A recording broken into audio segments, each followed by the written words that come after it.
right. Welcome back to my channel. I am Kayla with Locsbykayla. Today's video is going to be about Sisterlocks installation, expectation versus reality. So number one, when it comes to Sisterlocks, that your hair will be full and luscious and swollen essentially from day one. When you get your locks put in, it is going to elongate your curl patterns. Us colored people, we're used to shrinkage, we're used to having our curls take away from our length. So when you first get locks installed, it will be elongated. So you will actually get your full length out of your hair until you wash. Once you wash, your hair will shrink up into what it typically would if it was still loose natural. You can combat this with doing braid outs or twist outs at night to keep the hair stretched. Number two, that you will be in the chair forever. That expectation just really depends on the consultant. I know for me, my average locking time is not that long now. It hasn't taken me more than 16 hours to do any length of hair in almost a year. But for other consultants, and I know for myself, when I first started out, it was taking about 20 to 25 hours to do some people's hair. So that is something that you should be aware of. But the expectation of it being like 40 hours,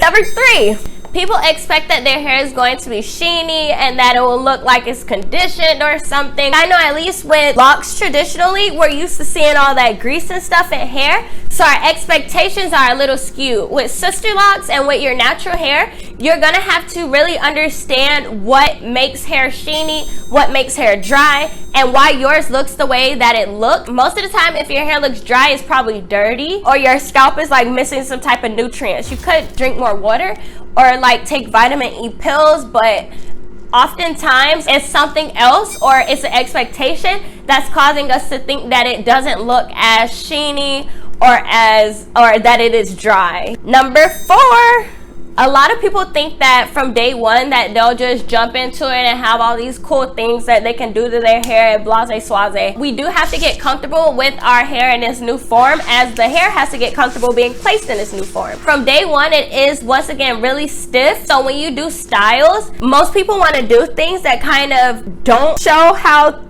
thin the hair may look per se. Styling is usually like a braid out or something, or like a twist out, but all the like barrel rolls and all that fun stuff that you do when your hair is more mature, the first weeks you typically don't get that out of it. Some people do, and it's awesome. Like, I love when people just go for it and play with their hair and do whatever comes to their heart or whatever they've seen and maybe inspired by. But sometimes we're not comfortable with those styles that look a certain way on one person. They might not look that way on you. Number five, the hair is very itchy at first. Now, I don't know what the expectation is. I think the expectation in compare and contrast for this video would be that you expect that your hair would just be like normal, like you wouldn't have any things that you really need to be concerned about, I guess. But the hair does itch at first, so I just wanted to put that out there. Being that like how you get braids or anything that's like pulling on your scalp, the follicles are now being manipulated, so you do need something to keep it moisturized so that your hair does not go dry and gets itchy and starts to flake and all these things.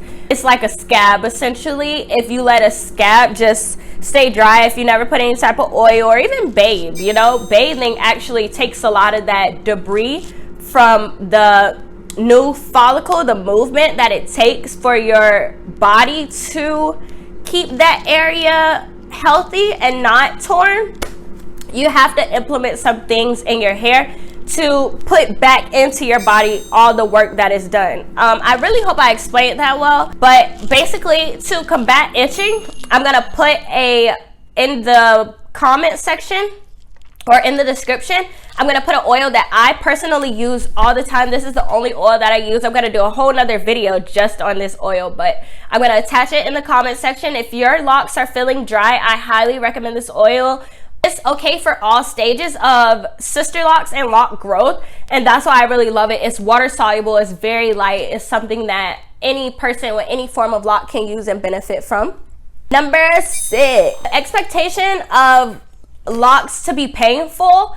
I don't know if that's something that people typically come into the process with, but I do want people to know that the install and your retightening should not be painful. If you're going to someone where it is painful, there's a few different things that could be causing that. It might be something with your own head where your hair is sensitive and it's deprived of nutrients, or it could be that person is being careless with the amount of tension or how they're going about the process and their technique, and that is detrimental to the hair because you will be pulling hairs at that point, like from the root, and breaking hairs, which counteracts the integrity of your Sisterlocks or traditional locks. So that is something to know. And if you expect it to be painful, it shouldn't be. Number 7.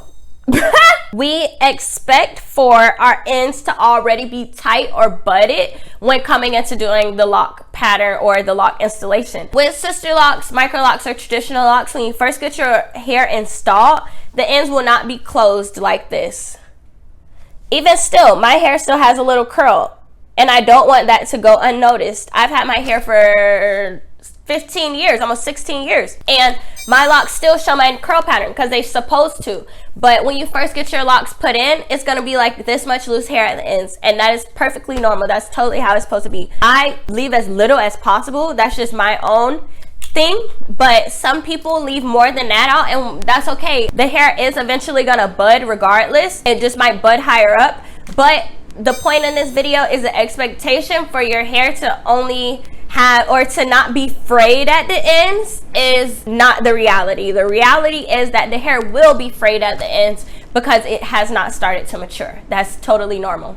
These are 7 things that I just wanted to mention and do a video on about the expectations of locks and what we think that we're supposed to come out with. It makes it a lot easier when you do get your hair installed if you know what your hair should look like, and it helps you along the journey become more comfortable with things that you can do and what you per se shouldn't do or shouldn't worry about. Please feel free to comment below if you have any questions, or if there's anything that you feel like I could have went more in depth in, or if you just wanted me to elaborate more on for you. I'm very happy to do that, actually. And thank you so much for watching once again. I can't wait to see you guys again next week. Later.